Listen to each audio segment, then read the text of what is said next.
Olá, a graça e a paz da parte de Deus, nosso Pai, e da parte de nosso Senhor e Salvador Jesus Cristo, seja com você e com todos os seus. Eu quero pedir a Deus que a graça dele nos traga revelações, nos traga consolações do Espírito Santo. Que o Deus Espírito Santo nos declare, nos esclareça e nos encha. Deus Pai, Deus o Filho, Jesus Cristo, nos encha do seu Espírito Santo para que nós abundemos na graça e na paz de nosso Senhor e Salvador Jesus Cristo. Eu estou aqui no capítulo 14 do Evangelho de João. Capítulo 14 do Evangelho de João. E quero ler aqui, a partir do verso 15, verso 16. Ele diz assim, 14:16, João 14:16. Ele diz assim: E eu rogarei ao Pai, e ele vos dará outro Consolador, para que fique convosco para sempre, o Espírito da verdade, que o mundo não pode receber, porque não o vê nem o conhece. Mas vós o conheceis, porque habita convosco e estará em vós. Habita convosco. Por quê? O que significa isso? Jesus diz, vou repetir, verso 16, verso 15: Se me amardes, guardareis os meus mandamentos. Primeira coisa é isso. Se me amardes, vocês guardarão meus mandamentos. E eu rogarei ao Pai. Filho pedirá ao Pai. E o Pai, e Ele, vos dará um outro Consolador, para que fique com vocês por toda a eternidade, para todo sempre. Mas que Consolador é esse? O Espírito da verdade, que o mundo não pode receber porque não o vê, nem o conhece. Mas vós o conheceis, porque habita convosco. Estava ali diante dele, Jesus de Nazaré. E estará em vós, estará impregnado em vós, é o que Jesus está dizendo aqui nessa passagem, né? Essa promessa de Jesus faz parte das últimas instruções dele aos seus apóstolos, aos seus discípulos, né? Agora, ele está falando do Espírito Santo. E o que você acha que é o Espírito Santo? Eu já ouvi alguém dizer que o Espírito Santo é uma inspiração divina. E o Espírito Santo é uma emanação divina. Que o Espírito Santo tem influência de Deus sobre nós. O que você acha que é o Espírito Santo? É um sopro, como diz o texto, e o vento sopra onde quer e não sabe de onde vem nem para onde vai. Assim é todo aquele que é nascido do Espírito. O Espírito seria o vento, que é o Espírito Santo. Então é sobre isso que eu quero falar desse vídeo, sobre o Espírito Santo. Na minha concepção, o Espírito Santo é uma pessoa, né? É uma personalidade. Não é influência, não é emanação, não é uma ideia que vaga acerca de Deus. Não, o Espírito Santo é uma personalidade, né? É uma pessoa que formou os céus, que deu forma às estrelas. É uma pessoa que, quando não existia um átomo, estava lá junto com o Pai e com o Filho, criando todas as formas, todos os animais, toda a terra, tudo que é criado, né? Então é a pessoa que estava ali, né? É real, assim como Jesus é real. É fácil para nós intuirmos a pessoa da Trindade do Filho, né? A gente pensa no bebezinho que nasceu naquela cidadezinha pequenininha de Nazaré, nasceu de uma virgem, e praticamente o mundo inteiro conhece a história e a maioria crê, né? Não duvida de que ele é uma pessoa que existiu, não é uma lenda, não é um mito. Ou você vê o homem de dores que foi citado pelo profeta, né? O profeta Isaías, o homem de dores, experimentado nos trabalhos, aquele que carregou sobre si as nossas enfermidades e as nossas dores, levou sobre si o castigo que nos traz a paz, estava sobre ele, e pelas suas pisaduras nós fomos sarados, como diz o evangelho como diz o livro do profeta Isaías. Então, dá para vê-lo hoje, pela fé, sentado no céu, não é? No trono do Pai, ao lado do Pai. Dá para imaginar essas coisas. Mas o Espírito Santo e seus atos são tão singulares, são tão misteriosos, né? Seus atos são tão distantes que nós comumente não o vemos como uma pessoa, como um Deus, como Deus mesmo, né? Ele foi mencionado no batismo de João. Dá para imaginar Jesus Cristo descendo as barreiras do Jordão, não é? Se aproximando de João Batista, e João vendo aquele homem e dizer assim: mas eu preciso ser batizado por ti, tu vens a mim. E Jesus: não, deixa, é preciso cumprir toda a justiça. E aí João Batista o mergulha naquelas águas do Jordão, e quando ele sai, diz o texto bíblico, que João viu o céu aberto, uma luz brilhante, maravilhosa, abriu o céu, e uma forma que foi vista por todos que estavam ali pousou sobre Jesus na forma de um passarinho, de uma pombinha. E a voz do céu dizia: eis o meu filho amado, em quem eu tenho grande alegria. Então, naquele momento, estavam ali as três pessoas da Santíssima Trindade. O Pai falou do céu, o Filho estava saindo do batismo de João Batista, e o Espírito Santo, em forma corpórea de um passarinho, acabara de pousar sobre a cabeça dele. E João declara que aquele que o enviou tinha dito: aquele que você viu descer sobre ele, o Espírito Santo, esse é o Messias, esse é o Cristo. Então, essa pessoa, a terceira pessoa da Trindade, né? E há uma comunhão do Espírito Santo, não é? Essa pessoa do Espírito Santo.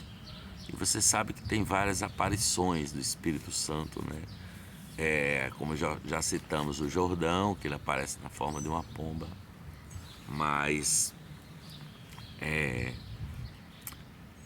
naquele episódio de Atos dos Apóstolos, capítulo 2, que era o cumprimento da profecia do Senhor Jesus Cristo, de que aqueles homens não se ausentassem de Jerusalém, mas que esperassem a promessa de que eles ouviram do Pai. E a promessa era de serem batizados com o Espírito Santo, não muito depois daqueles dias. E o que aconteceu ali foi um fenômeno muito louco. Primeiro, os caras estavam num cenáculo a portas fechadas, com medo da perseguição dos romanos. Depois, em que eles eram mais ou menos 120 pessoas e os 11 discípulos, porque Judas já tinha se suicidado, né? Se enforcado, e mais,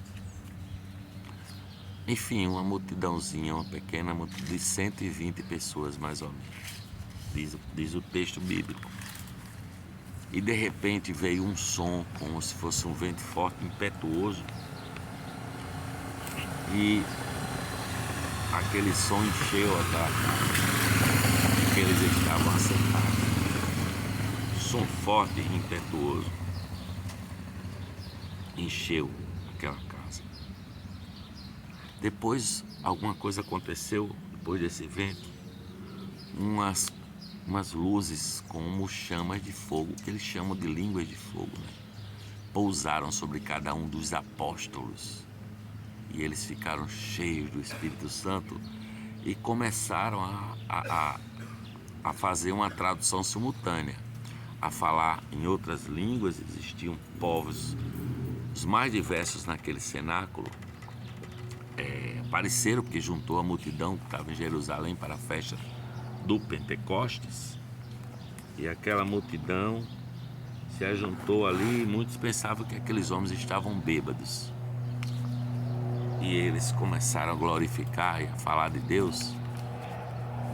E os caras estavam perplexos, porque eles os ouviam nas suas próprias línguas. Era como se eu estivesse falando aqui, e aqui tivesse um árabe, um japonês, tivesse um groenlandês, tivesse um irlandês, um ucraniano, um russo, e todos eles ouvissem e entendessem que eu estava falando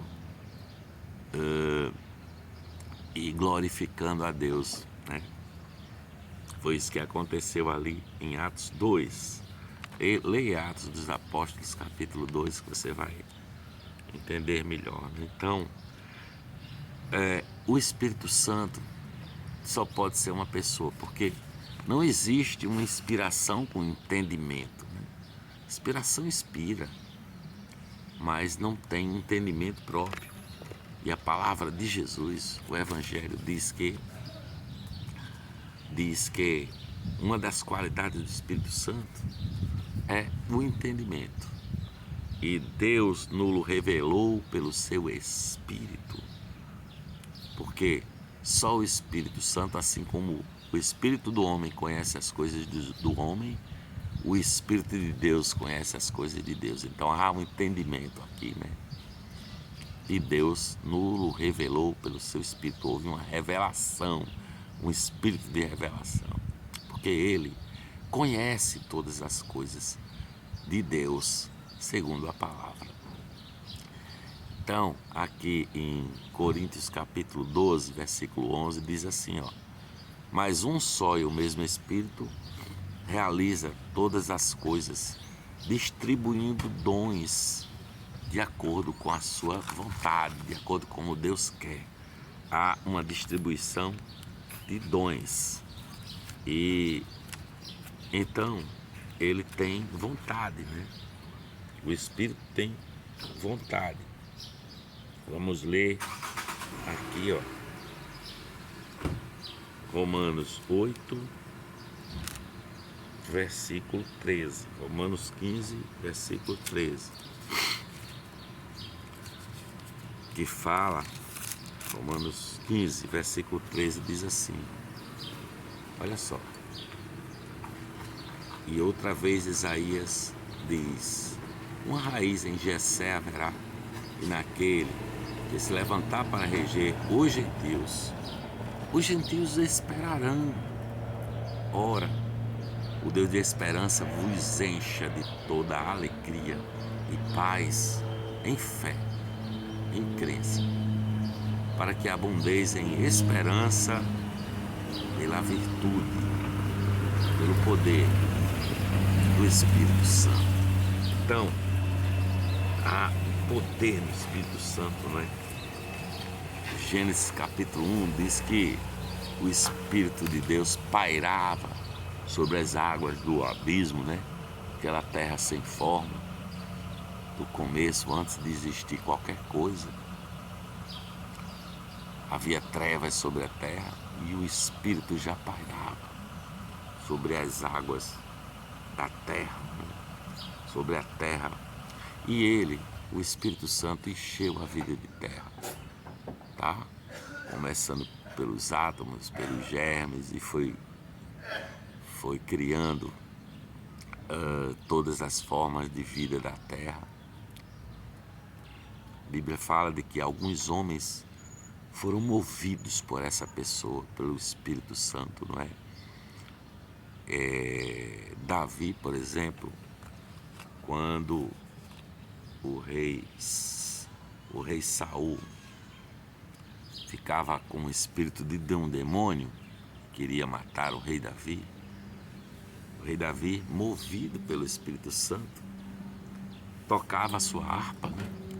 Um instrumentozinho, dedilhava a sua harpa. E essa música acalmava, trazia tranquilidade para o coração do rei Saul. O Espírito Santo era quem movia o rei Davi nesse processo, né? De tocar essa harpa. O rei Salomão, quando escreveu os seus sábios, os seus provérbios e toda a sua sabedoria, foram dadas, inspiradas pelo Espírito Santo. Nada disso veio dele mesmo, né? Ele não foi cheio de sabedoria porque nasceu assim, mas o Espírito Santo o encheu de sabedoria para que ele pudesse escrever os provérbios, o livro de Cantares, né? Sem falar daquela mão sobre Daniel, né? Que o protegeu ali na cova dos leões, sem falar sobre Amós, Abacuque, e ali no livro de Atos fala de que o Espírito Santo pediu Saulo e Barnabé que separassem para a obra que o Espírito tinha a fazer no mundo. O Espírito Santo foi quem chegou e levou a Filipe. Você conhece a história? Também no livro de Atos, que o eunuco etíope vinha na sua caravana, estava voltando para a Etiópia com as suas caravanas, e o Espírito Santo diz a Filipe: corre e se achega aquele carro. E Filipe vai, e ele está lendo o livro de Isaías, e Filipe pergunta: tu entendes o que tu vês? E o homem falou: não há quem me explique como é que eu vou entender.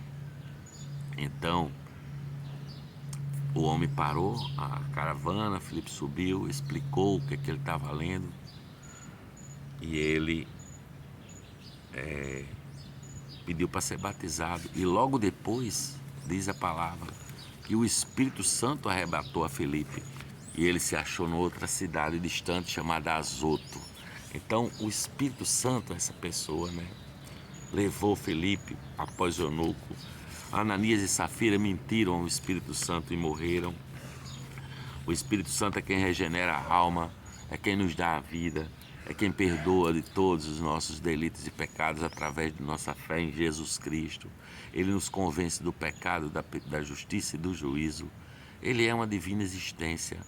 Efésios 4:30 fala que ele pode ser entristecido. Não entristeçais o Espírito Santo. Isaías 65 diz que ele, 65 versículo 10, que ele pode ser envergonhado. Atos 7:51 diz: não resistais ao Espírito Santo, falando que ele pode ser resistido. Ele pode, Atos 9, não tentais o Espírito Santo, ele pode ser tentado, porque ele é uma personalidade. o evangelho com a Trindade, o poder do inferno não subsistirão à Trindade, não é? O poder do inferno não se levantará sobre aquele que tem o Espírito Santo, né?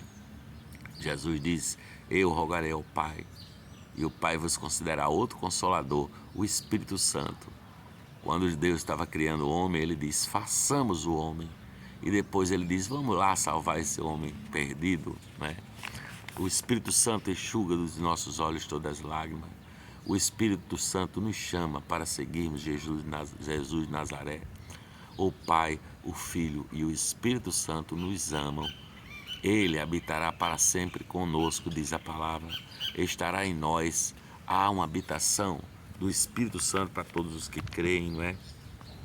O Deus Espírito Santo, eu carrego comigo o Deus Espírito Santo. Mas vós o conheceis, diz a palavra, porque ele habita convosco e estará em vós. Deus Espírito Santo dentro de mim. O pecador, sem nenhum perdão nele, ele fala contra o Espírito Santo. O mundo não pode conhecer porque não o vê nem o conhece, segundo o texto. Mas nós que cremos, o sentimos. O Espírito Santo habita em todos os cristãos que creem de fato, profundamente se apossaram dessa fé, não é?